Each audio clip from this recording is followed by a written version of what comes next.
From some of the scariest lightning storms to a 1,000-foot tall tsunami, the world seems to be on the verge of yet another disaster. In this video, I'm going to cover all of that. And I want to start things off with a rare weather event called a derecho that hit South Dakota and created a terrifying thunderstorm.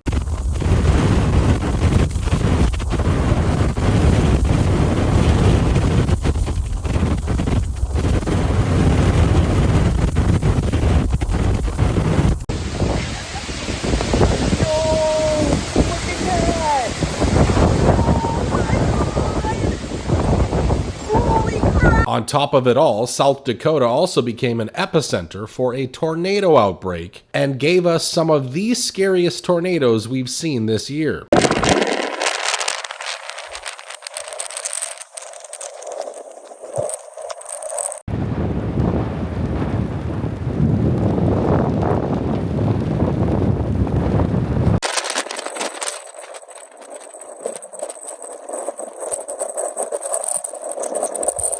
Now, South Dakota wasn't the only state hit by this derecho, as Minnesota and Iowa were also in the crosshairs.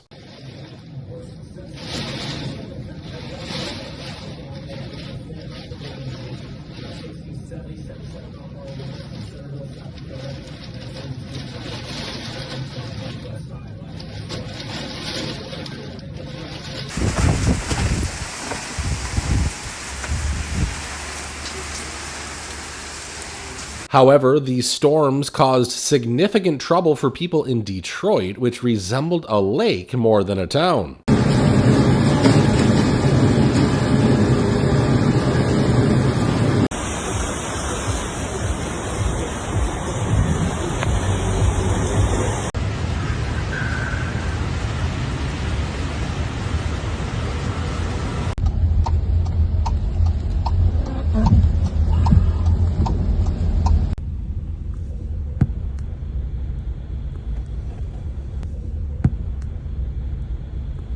And while all of this was going on, a new study came out predicting a 1,000-foot tall mega tsunami. Now let's be clear, the study is centered around a fault line called Cascadia Subduction Zone, which runs from North Vancouver Island to Cape Mendocino near San Francisco. In the year 1700, this fault line shifted and led to an earthquake that would register somewhere between 8.7 to 9.2 on the Richter scale. For reference, here's an earthquake from 2019.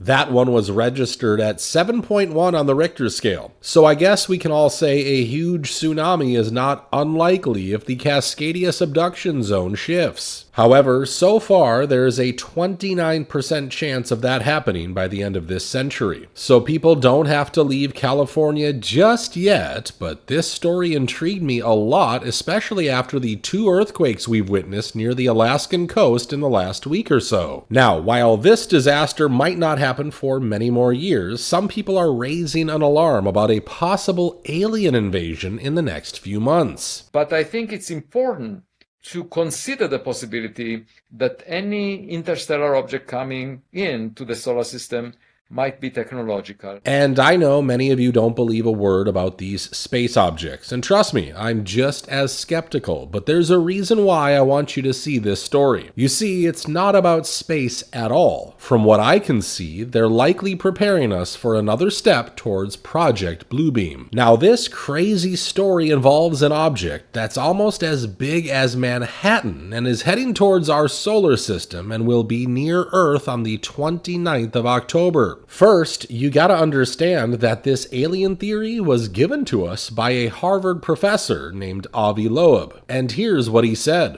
If it's not a comet, it's really strange and we should be worried about it being technological. He also explained why this is likely not an asteroid. The trajectory of this object appears to be quite remarkable. it arrives within 5 degrees of the orbital plane of the Earth around the Sun. And the chance of that happening randomly is 0.2%. Just the fact that it's a 20-kilometer object, it cannot be, there is not enough mass in rocks in interstellar space to give you a 20-kilometer object every decade. Now, since Professor Loeb has collaborated with NASA on multiple projects, I already have a huge mistrust of anything he says. However, this doesn't mean we won't see anything big in November. I'm sure you remember all those drones that scared so many people in this country between November and December.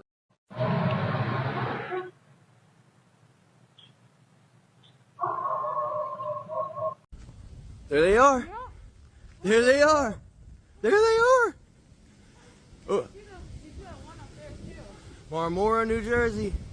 I'm sure you also remember how the White House just gave a total BS explanation for all those sightings. Before I turn to questions, I do have news directly from the President of the United States that was just shared with me in the Oval Office. From President Trump directly, an update on the New Jersey drones.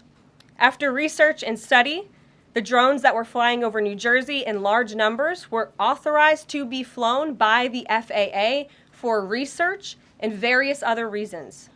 Many of these drones were also hobbyists, recreational, and private individuals that enjoy flying drones.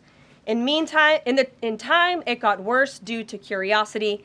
This was not the enemy. Now, I also believe those drones were American and they were probably sent out to distract us from all those hurricanes and wildfires. And if my theory is correct, we might be on the verge of seeing something even creepier this November. So if you suddenly wake up and see some huge object in the sky in the middle of the night, don't be scared. Just remember that our own agencies have been playing around with this technology since the 60s. Now, moving on, I want to show you something you will not be seeing on any news channel. This whole celebrity idea is eroding. The whole fame idea is eroding. That shit was sold to us, y'all. You got people out here that are human, that are acting every day of their life. They're not even real. They just on NPC shit.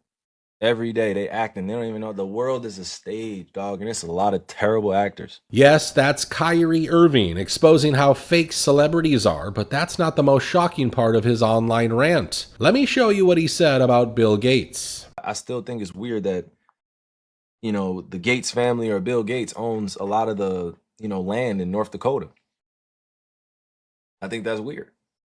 He owns majority of the water in the United States. I think that's weird. Whatever. That, weird. It's to each his own. This for informational purpose only. But at the same time, it's just like when you go to the grocery store and you see certain products that are on there that,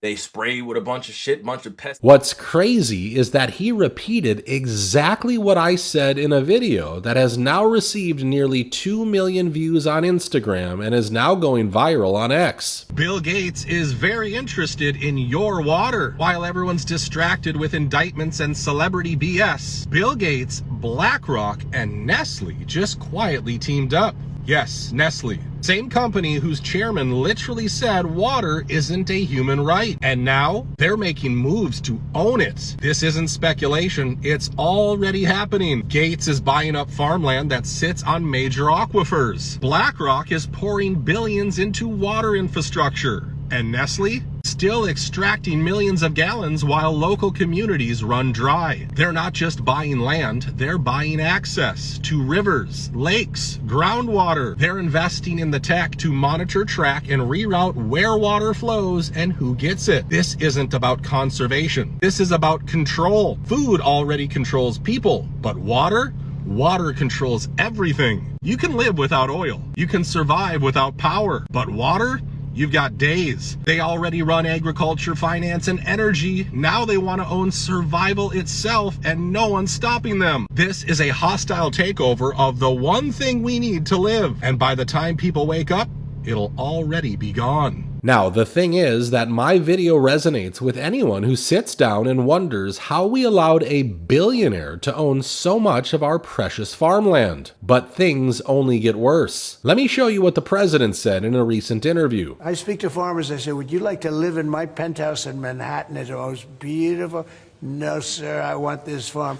And what happens is, we were losing a lot of people to suicide. They'd borrow money to pay the estate tax, and they were not able to pay it. And some banks are ruthless; they wouldn't do anything, and they would end up committing suicide. We have totally ended the estate tax in those situations, so there's no estate tax. So when a parent leaves the farm to the kids, they don't have to worry about their local, possibly unfriendly banker coming in and stealing their farm. Folks, in 2022, only 87 farms actually paid the estate tax. Even if those exemptions are removed, only about 1% of the farmers will be required to pay this tax, and these farmers own more assets than entire communities. Of course, people like Bill Gates will save a lot of money, but I understand that this was a campaign promise, and President Trump wants to keep his word. However, I just hope that he will also talk about what's happening to the rest of the farmers. So Walmart gets to participate, if not set the prices of their products. Do the farmer and rancher? No. They're dictated their prices by various means. The Chicago Board of Trade, various other things. Let's take, for example, the price of wheat. The price of wheat is roughly around what it was in the 1990s. I think the national average was somewhere around $3.50 a bushel. Today, I just looked up a local report. It's around $4.67 a bushel. Now, can you imagine if you were alive in the 90s and had a job, if you had to live in 2025 off of your 1990s salary or wages? Yeah, how would that work? So here's the next part. Let me explain. So the average farm is in debt about $250,000 to around $1.8 million, and that's an average. Farmers and ranchers carry $376 billion worth of debt. That's the mom and pops. That's the people trying to sit around the table at the end of the year and figure out how the hell they're going to make their payments to their banker. You see, we're using every technique in the book to remove small-scale farms from this country, and if nothing works, we just push these farmers into debt and never let them recover from it. Now, this isn't the only announcement the president made in the last few days. We can't forget what he said about rebates. With Mr. President, with all of that revenue coming in tens and tens of billions of dollars, do you think there's the possibility of a rebate to the American public in terms of all of that money? We're thinking about that, actually. We have so much money coming in. We're thinking about a little rebate, but the big thing we want to do is pay down debt. But we're thinking about a rebate. That's a very good question. You just made a lot of news. We're thinking about a rebate because we have so much money coming in from tariffs that a little rebate for people of a certain income level might be very nice. I don't know if he's really going to send any money this time, because don't forget what he said about those Doge checks. There's even under consideration a new concept where we give 20% of the Doge savings to American citizens and 20% goes to paying down debt, because the numbers are incredible, Elon.